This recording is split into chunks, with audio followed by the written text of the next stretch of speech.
నియోజకవర్గం వైసీపీ సమన్వయకర్త నేదురుమల్లి రామ్కుమార్ రెడ్డి ఎన్జీఆర్ భవన్లో విలేకరులతో మాట్లాడారు. ప్రస్తుత ప్రభుత్వం ప్రోటోకాల్ పాటించడం లేదని రామ్కుమార్ రెడ్డి మండిపడ్డారు. ఇటీవల 110 ఎకరాల్లో ఏర్పాటైన నగరవనం ప్రారంభోత్సవం కార్యక్రమంలో తిరుపతి ఎంపీ మద్దెల గురుమూర్తి పేరు శిలాఫలకంలో లేకపోవడంపై అధికారులు వివరణ ఇవ్వాల్సి ఉంటుందని రామ్కుమార్ రెడ్డి ఆరోపించారు. దళిత వ్యక్తి పేరు శిలాఫలకంలో ఎందుకు గల్లంతైందో వారికే తెలియాలన్నారు. ఈ విషయాన్ని ప్రివిలేజ్ కమిటీ దృష్టికి తీసుకువెళ్లనున్నట్లు నేదురుమల్లి చెప్పారు. నేదురుమల్లి కుటుంబం ప్రజల గుండెల్లో నుంచి పుట్టుకొచ్చింది. శిలాఫలకంలో పేరు లేకపోయినా వెంకటగిరి అభివృద్ధికి నేదురుమల్లి కుటుంబం వైసీపీ ఎప్పటికీ అండగా ఉంటుందని పేర్కొన్నారు.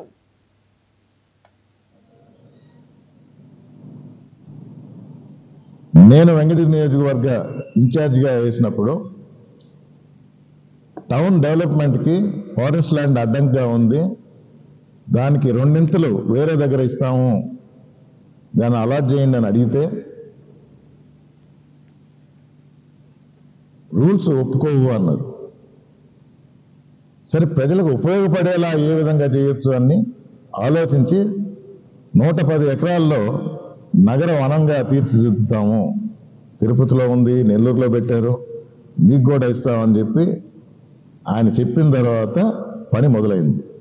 వైఎస్ఆర్ కాంగ్రెస్ ప్రభుత్వంలో నేను ఇక్కడ ఇన్ఛార్జిగా ఉన్న తరుణంలో పెద్దిరెడ్డి రామచంద్రారెడ్డి గారు ఫారెస్ట్ మినిస్టర్గా ఉన్నప్పుడు జరిగిన ప్రక్రియ, దాని డెవలప్మెంట్ కూడా మొదలైంది.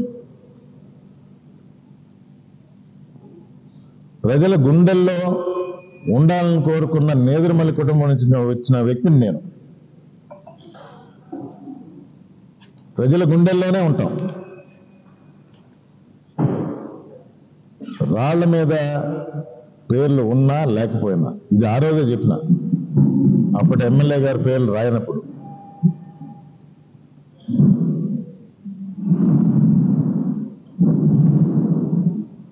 మొన్న ప్రారంభోత్సవం అన్నారు, మరి ఏం పూర్తయిందని ప్రారంభోత్సవం చేశారో నాకైతే అర్థం కాల.